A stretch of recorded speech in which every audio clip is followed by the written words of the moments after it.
Charting Toward Intimacy covers mature topics. Listener discretion is advised. Charting Toward Intimacy covers mature topics. Listener discretion is advised.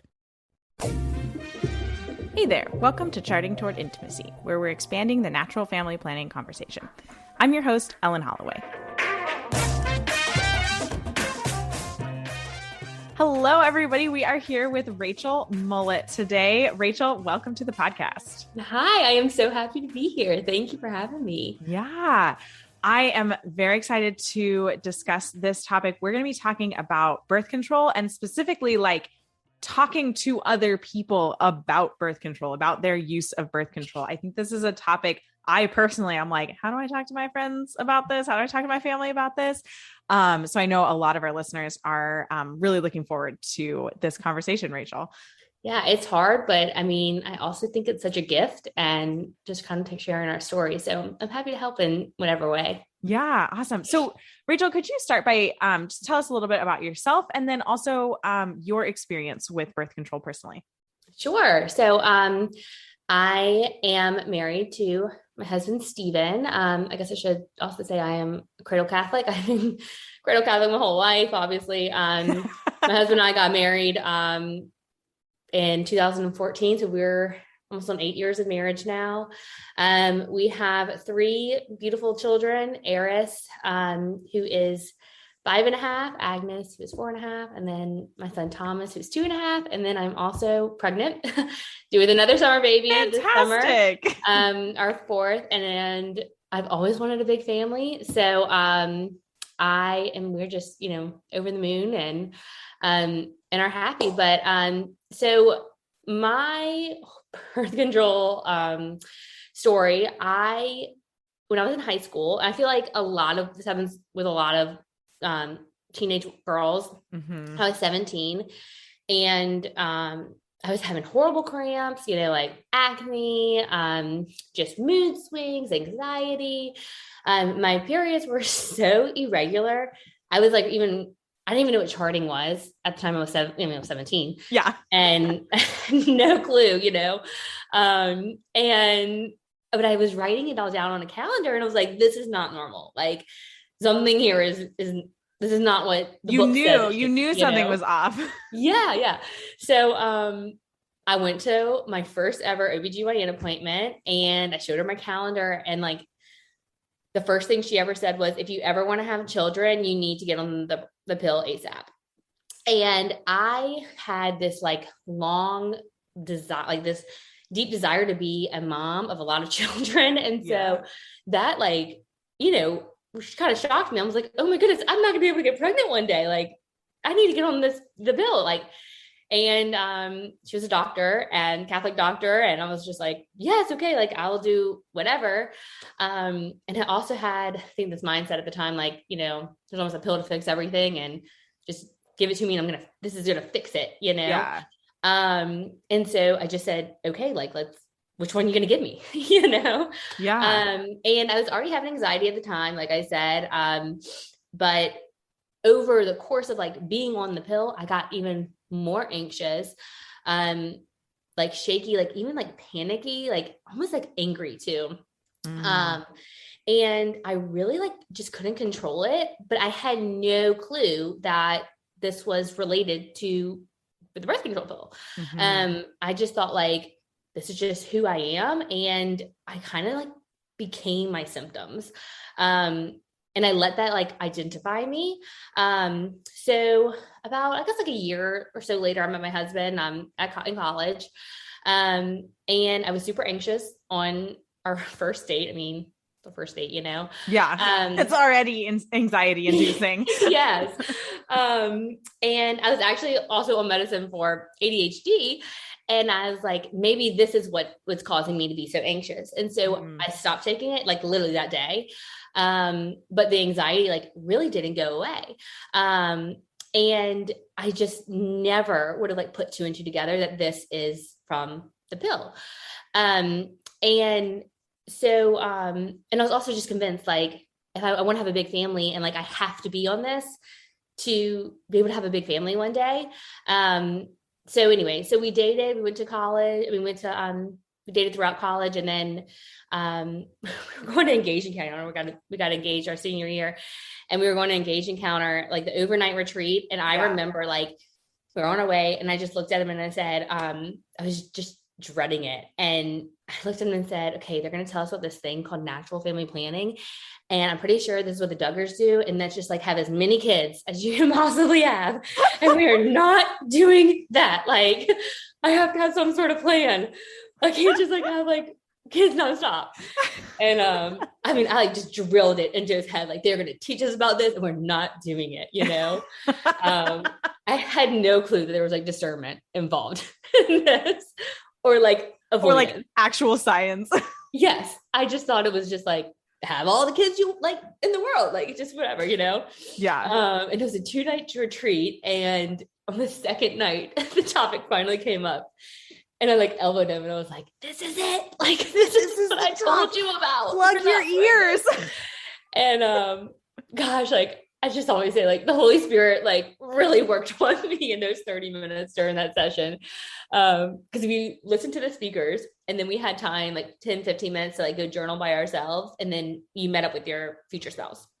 And we listened to their story, and like they told us statistics, and they told us there's all these kinds of methods. And I was just like, oh my goodness, like sounds amazing. Like, this is exactly what I want.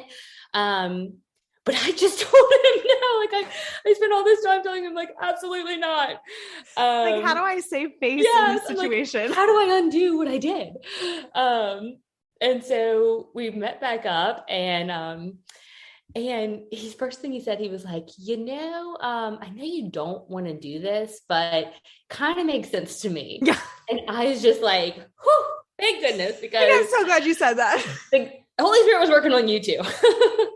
And I really felt so much like just peace and relief. And I never took another pill again. That was I guess the day before was the last time I ever took another pill. And that was during our winter break. And I came back to school for my last semester of school before graduation. And my friends that were in my class were like, what did you do differently? You're so calm now. Like, you have no anxiety. Like, what is going on? And I really don't think at the time that I, like connected the two, but now looking back, I'm like, that was it, like, yeah. I went from this super stressed out, anxious person to not. And, anyways. And so, and like, now I've learned over, the years, like the pill can, like deplete certain like minerals and vitamins, and like actually all the minerals that help us stay stress free. Like, and so, and all those things were getting depleted, and I just had no clue. So, here I am, that was in January 2014. And we're 2022. So I'm like we're 8 years in, and there is no turning back now, Yeah, right. I love it. I love natural family planning. I think it's fascinating to know how, your body works, it's very empowering. So I just kind of share it as much as I can. Yeah, definitely. Oh my gosh. Okay. So what has been your experience then, like sharing NFP, like talking to other people about birth control and, that whole gamut? Yeah. So I really am just an open book. We tried several methods, before we landed on Creighton. I guess we tried a couple of methods before we landed on Creighton. And we looked into a lot of them. And I feel like I have a lot of experience in like the do's and don'ts of natural family planning. And I am just super open about it. About how birth control made me feel. And then about, how Creighton makes me feel, how natural family planning makes me feel. And then I think because I'm so open to it, and I do share some of it on the social media, but, especially with like my friends and like people that are like friends of friends, will refer people back to me. Refer me to people. No, actually, whatever. Because of that, people just usually come to me whenever they're trying to achieve pregnancy, and they're like, okay, what do I need to do? Or if it's after pregnancy and they're like, I really don't want to get back on a pill or anything, like what what do you do? What can I do next? And I'll try and, point people into, just give them different resources and share a little bit more of our story and how it's helped us. And then I will say I have like talked with some of my closest friends, and, I pretty much said like, look, I think these things that you were experiencing could be related to the bill, but I do think that's hard to do with someone that you're not super close with. And I also think that people receive more when they approach you. So sometimes if it's like, a certain situation, I'll just pray about it and ask Holy Spirit, look, if you want, God, if you want me to bring this up or address this, either bring them to me or give me the courage to do it. And he never fails.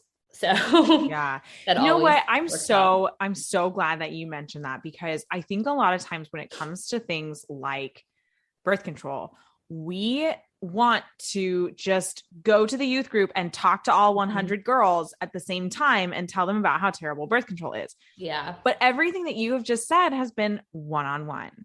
Like, yeah, it's a lot of one-on-one, but then there's like a ripple effect. You know what I mean? Right.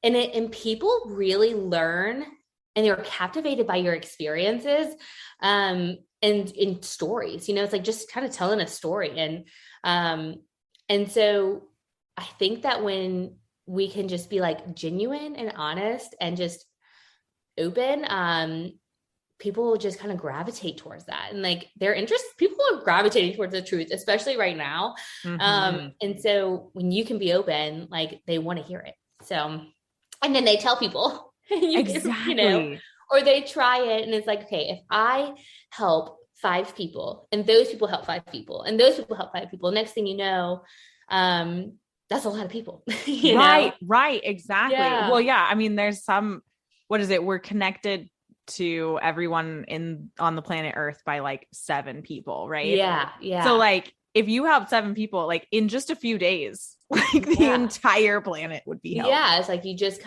ripples. So, yeah. And I will say like, it's hard talking one-on-one. Like I'll say there are, good experiences and bad experiences. Like, I can think of like when I first decided to do this. I mean, we were like 22, 23 and, we told our friends and we told our close. I was like, so just empowered by this talk that these people gave us and just thought like natural family planning was the most like fascinating thing ever. And how like, oh my gosh, like my cycle, like it doesn't have to be a bad thing. Like it can be a good thing. Mm-hmm. And I learned so much. I wanted to tell everybody about it. And people were like, our closest friends and family were like, you're doing what? Like, this is a bad idea, Rachel. Yeah. Like you are going to have a baby right away. Like this is a really bad idea. And we just didn't listen. We were just like, okay, like, we'll show you kind of, yeah. Like that's what you think, but this is what I think, and it's gonna be fine. And I also think, Jesus calls us to instruct the ignorant. And I don't mean to say that in like in a like condescending. Like, in a condescending way by any means, or like a degrading way. But I mean, it is a spiritual work of mercy. And I will say I was very ignorant. I literally thought natural family planning was just having as many kids as possible. I had no clue that there's like discernment involved and prayer and so and I think that like especially in today's world there's like a lot of young girls who are maybe like why do I have to have a cycle and men don't? Or like my period is so inconvenient, like I want to be able to control when it happens. Or but I feel like if we look at it from like a unique perspective, like God created us women different from men, with a purpose, like there's purpose behind it. Then we can really use it to our advantage. Like, okay, during these days, I'm super motivated. And so I'm going to plan podcast recordings or whatever during these days. And during these days, I feel kind of tired. So I'm going to just kind of like not plan anything super exciting on those days. And then also I think that like, and under the sense of like, oh, I don't need to feel like pain or whatever. The pill really slaps a Band-Aid on a lot of things. Mm-hmm. I know for me, I have cysts on my ovaries and which were causing all the things I was experiencing. And instead of like digging into it and getting to the root of it, it just kind of like slapped a Band-Aid on it. But thankfully I was able to really learn about that and get to the root cause of it before we decided to have children and start reversing it. So I haven't had problems achieving pregnancy. So anyways, got on a little tangent, but in addition to natural family planning, I really just try to exemplify that. Like as women, we are created differently, but there's a purpose behind that. And then like PMS, anxiety, cramps, like all those things are common, but not necessarily normal. And you can really learn through your chart, like what's going on inside of your body, and then reverse it without the pill. So. Yeah. Oh, that's like just the best. So I think, or can you tell us maybe about like the best and also the worst experience that you've had talking to someone about birth control? Yeah, I think the best is a friend who got off birth control, and then her symptoms that she was experiencing, she was just super receptive. It was a really close friend, and she was experiencing like, cramps and just PMS and like all these things. Before she was on the pill, and then she got off and, did some like nutritional stuff and all that, like that went away, and she was able to achieve pregnancy easily. And so those are always the best. Like when people get off the pill and then they realize like, oh, like they get off the pill and they get pregnant really easily, and intentionally, or if I'm like, just kind of, just like the openness with it. And then I definitely think the worst is like, people who probably look at me like I'm crazy. Like, you're doing what? Like, you have kids who are 13 months apart, because my girls are 13 months apart. So that is always, like hard, but I just try to extend grace, in that. And then I always explain like, look, we were doing a method that's not good after you have a baby, and and these are the ones that you should try if you and now I have an instructor, so but I just try to meet people with grace, because I don't know what they're going through. So I really haven't had like a super, super bad experience, other than people who are maybe just like completely closed off. And then I just know like, look, we're all on our own journey, and it is what it is. And I can be like a vessel and like share my own story, but I'm not gonna I can't make decisions for people. So I just try to keep that open mind, Yeah, Rachel, that's such a good point, is that like, we are called as Christians, we're called to lead the horse to water, but we cannot make it drink. Like that is the Holy Spirit's job. We're here to share our experience. We're here to share the knowledge that we have.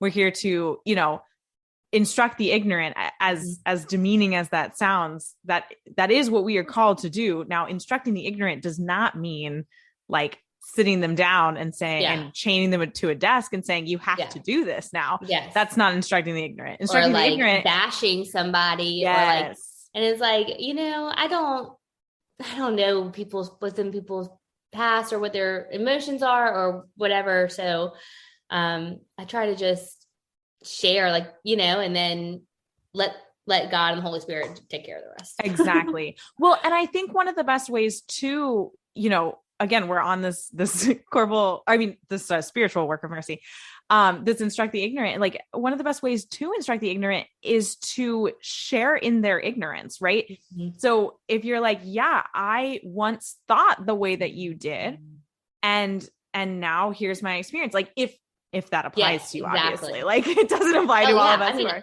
I thought I was on the pill for at least 7 years, and I really thought I was like doing the right thing, right. Right. And then I would never have children if I didn't get on the pill, and I just, or that if I got off the pill, I was gonna not have any sort of like say so in planning and discernment, and you know what I mean? And, and yeah, so and it's scary. Like I will say it's scary, especially I think for men. And, if your wife wants to get off the pill, like I think that can be very scary for a man. And then women who either have like a traumatic pregnancy or traumatic birth or postpartum depression. I had postpartum depression after my first. And when I found out I was pregnant when she was 5 months old, I was still in the postpartum depression. And I was like, oh my gosh, what did we do? But then, I look at it like my daughter, both my daughters, all my kids, of course. But my second daughter was clearly not my plan, but I think it's so much more like beautiful because she was in God's plan. Like, right. Yeah. And she is such a gift to our entire family, but especially to our older sister. And I am like I had to surrender a lot, and I'm so glad I did, because I can't even like imagine what life would be like without her, and I'm so glad that they're 13 months apart. As scary as that was when I was sitting in it, it's been amazing. And I say now, I'm like, I would love to have more kids 13 months apart because they're best friends, and this is what God wanted for us, and He's delivering. So that's such a good point, though, because I think a lot of moms fear that in that postpartum period. And it's interesting that fear that you're talking about with birth control, or going off of birth control, most of that stems from the fact that we are not properly taught about our fertility. The only thing we're taught is that, the only way to avoid pregnancy is the pill. Yes. No, sorry. Actually, the only way to 100% guarantee that you're going to avoid pregnancy is to not have sex. That is the only way. Yeah, exactly. There is no other way. Exactly. And like you said, like we're not taught that. And like, oh my goodness, when I learned about charting, I was fascinated. Like, yeah, me too. Wow, there's a window that you can get pregnant in. Like, and I was an adult. I hadn't like no clue. Like I literally thought you could just get pregnant any time of the month, and then it really is like, to know your body is so empowering, and like just to know your cycle, and there's just a beauty in it that I think is purposeful, and but you got to give it, people have to give it a chance. So and it's hard. It is very hard to give up that. It does. Yeah. Well, and it's like, it's giving up an element of control. And we as humans, we really like to control things. And as Catholics, we continue to learn how little control we have over the things in our lives. Quick, before we move on to the last couple of questions, I want to share this hot take that I heard from Christopher West about birth control, or the pill. As he said, the pill was not invented to avoid pregnancy. We already had a surefire way to avoid pregnancy, which is abstinence. The pill was invented because we did not want to learn self-mastery as a human species. Wow. That's mic drop. Like that's, whoa. And I do feel, and especially like, I want to say like in, today's world, like at least like our generation, it's kind of, a lot of people are like, oh, well, I'm going to do what I want to do, and like, I'm like that. I am like, I want a milkshake. I'm going to go to Chick-fil-A and get me a milkshake, or, and there's like, but there is some beauty and like, purpose to, and denial and, and self-control. And so, I mean, everything is hard, but like, on the flip side, I'd rather keep, doing like when I was doing when I do natural family planning, like at least with Creighton, I do I like am totally in control. Like I know I'm not pregnant. Like I don't feel like, oh, Right. I have to take a pregnancy test. Like I will say when I was doing symptothermal without an instructor, I literally thought I was pregnant every single month. Yeah. I think 'Cause anytime that you're trying to chart without an instructor, you're probably going to think you're pregnant 100%. Very hard. Yes. And then we found out about Creighton and we completely switched to that. And we've been doing it since my second. So we did symptothermal after my first, and then Creighton after my second, and she's 4.5 now. So we've really been doing it 4.5 years, except for the 2 pregnancies in between.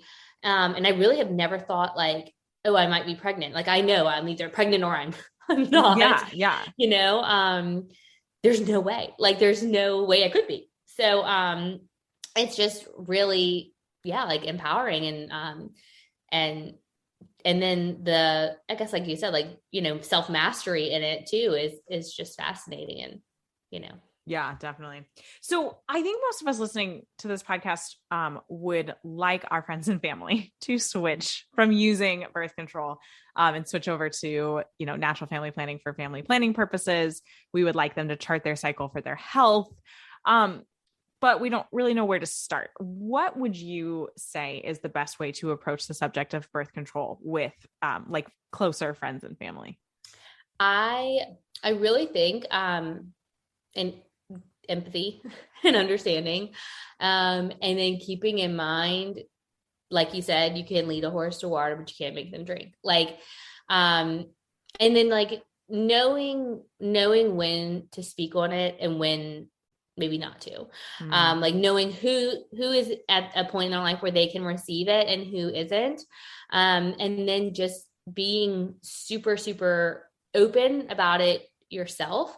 And just kind of living it yourself. And like being able to say like when I found out I was pregnant with my second, I was like, I'm scared, like, you know, and I think people can relate to that. But then, you know, we had her and we continued to choose natural family planning. We just kind of switched gears from symptothermal to Creighton, you know. You realized that wasn't a good method choice for you and for your lifestyle. Yes. And that's okay. Like, yes. And it might be great for other people, but it wasn't what worked for like me and my personality. Yeah. Or my husband. And I love, you know, that's the other beautiful thing in it is that he's involved. Like he has to be involved, you know, versus me just taking a pill.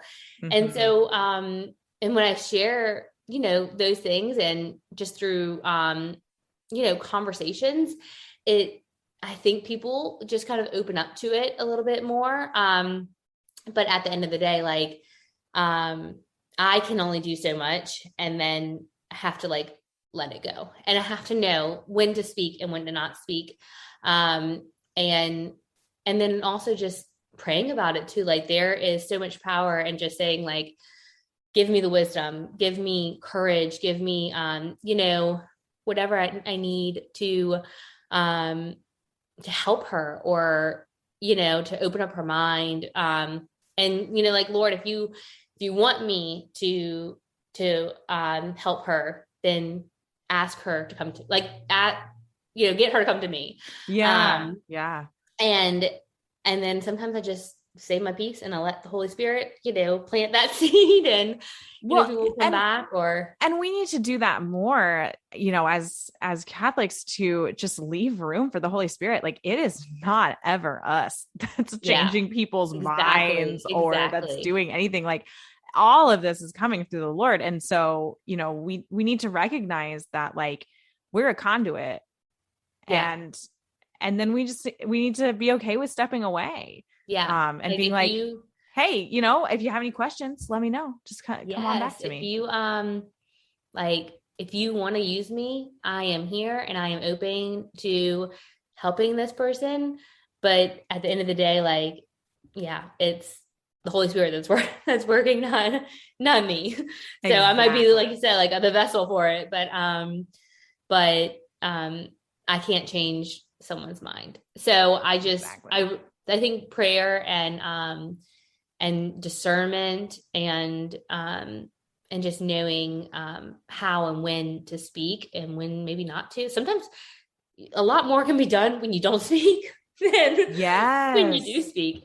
So, and just living your life in confidence. And like I said, like after when I found out I was pregnant with my second, yes, I was scared, but I was still confident that the choice was right. You know, like that, there was no mistake, you know, made or anything. And just to like live it fully. And then, you know, people will see like, oh, this works and they're happy. Like, let me see what's going on and come to you.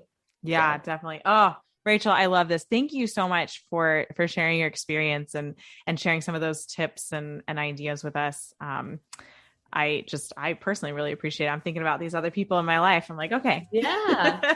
Thank you for having me. This was fun. Yeah. Thank you so much for being on the podcast. Thanks so much for listening. If you are not already following us on Instagram, be sure to check us out at Charting Toward Intimacy. And as always, we love to hear from you guys. So if you have questions, comments, episode topic ideas, please reach out on Instagram or via email. Links to those are in the show notes. Until next time.